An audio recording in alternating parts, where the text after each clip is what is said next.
Just when you thought the smoke had cleared from the biggest rap battle of the generation, Drake has decided to open up a whole new war front. We're not just talking about subliminal disses anymore. We're talking about federal courtrooms, sealed documents, $1 million artifacts from hip-hop royalty. Today we are going on a deep dive. First, we're unpacking the legal chess match of the century, Drake versus Universal Music Group. He is convinced there's a conspiracy behind Kendrick Lamar's Not Like Us, and he just got a major key to potentially unlock it all.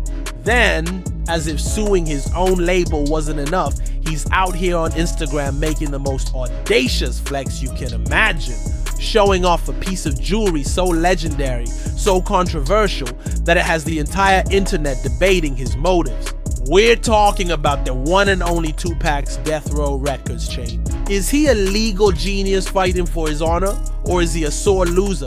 Is he paying tribute to a legend, or is he trying to buy a ghost's credibility? Buckle up, because this story has more twists and turns than a legal thriller, and we are breaking down every single page. Let's get into it. Drake versus UMG and the lawsuit files. Alright, let's start with the stuff that feels like it's ripped straight from a season of Suits.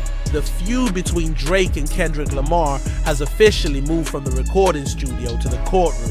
For months, Drake has been on this crusade, claiming that his own record label, Universal Music Group, or UMG, had a hand in promoting Kendrick's diss track, Not Like Us. He's essentially accusing them of a massive conflict of interest, suggesting they intentionally pushed a song that was damaging to one of their biggest artists, him, because they also have a business relationship with Kendrick. Now, the centerpiece of Drake's entire argument has been Kendrick Lamar's recording contract. Drake's legal team has been arguing that this document is the smoking gun. They believe it will prove that UMG had contractual power over Kendrick and therefore had a vested interest in the success of his diss track. The problem? When UMG initially handed over the contract, it was so heavily redacted, so blacked out, that Drake's lawyer said it was basically a 22-page document of nothing. They called it unreadable and incomprehensible. It's like trying to read a secret document where all the good parts are covered in black marker. Useless. But in a shocking turn of events, a judge just handed Drake a small but significant victory. Judge Jeanette Vargas of the Southern District of New York has officially granted Drake's legal team permission to review a less redacted version of that contract. This is huge! This is the legal equivalent of finding a key to the secret room. Now, before we get too excited, there are some major catches. The judge's statement makes it very clear. This is for attorney's eyes only. What does that mean? It means Drake himself, the man at the center of all this, does not get to see it. His lawyers can look at it, analyze it, and use it to build their case, but they can't go running to Drake and say, yo, you won't believe what it says on page 12. This is a standard legal procedure to protect sensitive business information, but it just adds to the drama, doesn't it? The judge also ruled that the document will remain completely sealed from the public. Her reasoning was that the public's right to know is outweighed by the need to protect confidential, sensitive business information.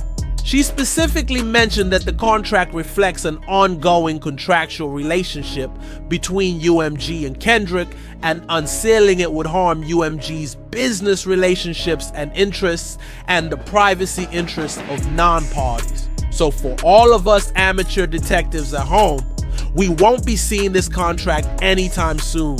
But let's think about what Drake is trying to achieve here. He's not just mad about a song, he's trying to reframe the entire narrative. He took a massive public L in a rap battle. Kendrick's Not Like Us became a cultural anthem. It broke streaming records and it was played everywhere, from clubs to protests to sporting events. Drake is trying to argue that the song's success wasn't purely organic. He's suggesting the game was rigged from the inside by a multi-billion-dollar corporation. If he can prove that UMG put their thumb on the scale, it allows him to say, see, it wasn't a fair fight. I was battling Kendrick and my own label. It's a fascinating strategy. Now you have to hear UMG's response to all of this, because it is absolutely savage. They are not taking this lying down. In previous court filings, they basically laughed off Drake's entire lawsuit. They called his complaint, which was over 100 pages long by the way, 100+ page legal blather. Ouch! They didn't stop there.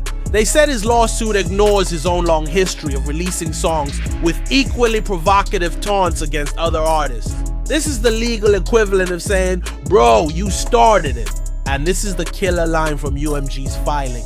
They wrote, Drake's lawyers believe that when Drake willingly participates in a performative rap battle of music and poetry, he can be defamed even though he engages in the exact same form of creative expression. They are pointing out the hypocrisy. For years, rap battles have been a celebrated part of the culture. It's lyrical sparring, but Drake is trying to argue that in this one specific instance, the lyrics cross the line into legal defamation. It's a really difficult case to make because the First Amendment provides massive protection for artistic and satirical expression, which is what a diss track is usually considered to be. UMG's final point was a mic drop.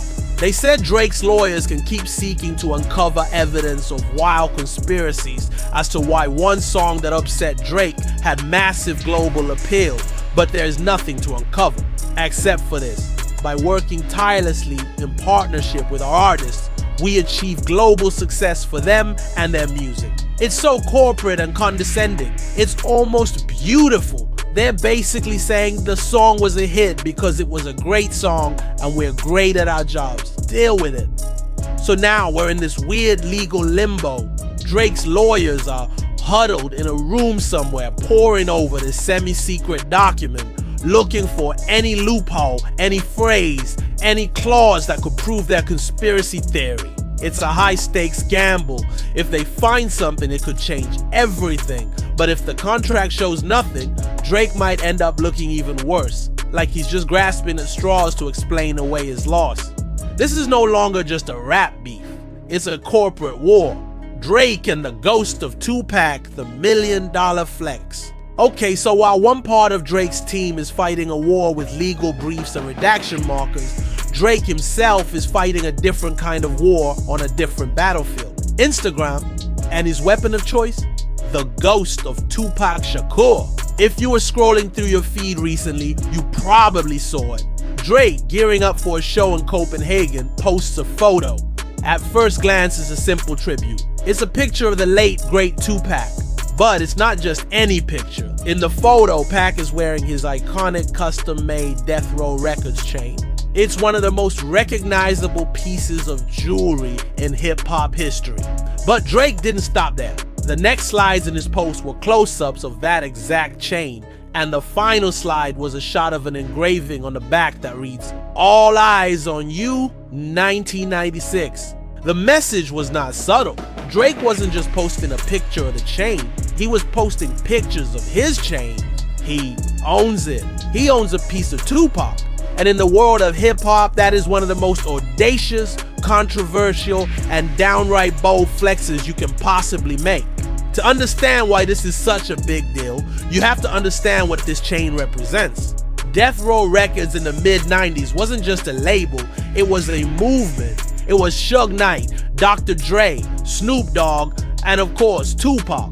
It represented West Coast dominance, unapologetic bravado, and a dangerous, rebellious spirit. That chain is a symbol of one of the most powerful and volatile eras in music history. It's not just gold and diamonds, it's a historical artifact soaked in legacy and controversy. And this isn't Drake's first time doing this. This is part of a pattern. He seems to be on a mission to collect Tupac's personal belongings like they're infinity stones. Back in 2023, he dropped over $1 million at a Sotheby's auction to buy Tupac's custom-designed crown ring. It's made of gold, rubies, and diamonds, and Pac designed it himself after signing to Death Row. After buying it, Drake didn't just put it in a safe, he wore it. He showed it off in a Side Talk NYC segment at the Starlets Club, flaunting this piece of history on his finger. So the big question is why? What is Drake doing? I've seen a few theories floating around and I think they're all fascinating. Theory number one, the ultimate tribute. The most generous interpretation is that Drake, as a student of the game and a massive fan of Tupac, sees this as the highest form of respect. He has the money to acquire these priceless artifacts and preserve their legacy. Instead of them sitting in a museum or in a private collector's vault, he's bringing them back into the culture, showing them off to a new generation. In this view, he's not just buying jewelry, he's acting as a custodian of history. Theory number 2, the ultimate troll. Now, let's get spicy. Consider the timing. Drake just came out of a brutal beef with a West Coast messiah, Kendrick Lamar. Kendrick's Not Like Us was a West Coast anthem that celebrated unity against an outsider, Drake. So what does Drake do? He goes out and buys the most iconic piece of West Coast jewelry from the most iconic West Coast artist of all time. It's a power move. It's him saying, you can have the radio play, but I own your hero's crown. I own the symbol of your coast's golden era. It's a way of asserting dominance and trolling his rivals on a level they can't compete with. Remember back in 2018 when Ye tweeted that Drake was running around like he packed? Drake is now leaning into that comparison, but on his own terms. He's not just acting like Pac, he's literally wearing his clothes, or in this case, his chains. Theory number 3, buying legitimacy. This is the most critical take. Some people feel that Drake, after being accused of being a culture vulture and an outsider for years, is trying to buy the history he doesn't have. He's from Toronto, Canada. He came into the game as an actor on Degrassi. By physically owning the relics of an artist as revered and real as Tupac, is he trying to absorb some of that authenticity by osmosis? Is he trying to wrap himself in the legacy of a man who is everything he's been accused of not being? It's a cynical view, but you can see why some people feel that way. It can come across as less of a tribute and more of a costume. Personally, I think it's a cocktail of all three. There's no doubt a part of him genuinely reveres Tupac, but he's also one of the most calculated and strategic artists of our time. He knows exactly what he's doing. He knows that flexing this chain right now after everything that happened in 2024 would get people talking. It would stir the pot. It takes the conversation away from his legal battles and his lyrical losses and puts it onto his wealth, his power, and his connection to history. It's a controversial move, and the reactions have been all over the place. Some fans think it's the ultimate boss move. Others, particularly hardcore Tupac fans and West Coast purists, find it disrespectful. They feel like Pac's legacy is being used as a pawn in a modern day rap beef. But one thing is for sure, it got everyone's attention. So when you put it all together, you see a portrait of an artist fighting a war on two fronts. In the courtroom, he's playing the victim of a corporate conspiracy, trying to rewrite the history of his biggest defeat. And on social media, he's playing the kingpin, buying up the history of legends to project an image of untouchable power. It is one of the most complex and fascinating comeback campaigns I have ever seen. What he's doing is forcing everyone to ask new questions. The question is no longer, did Drake lose to Kendrick? The questions now are, what if the fight was rigged? And can you really be a loser when you own Tupac's chain? It's a masterful pivot, whether you love it or hate it. But I have to know what you think. This is too big to not have an opinion on. Get down in those comments right now.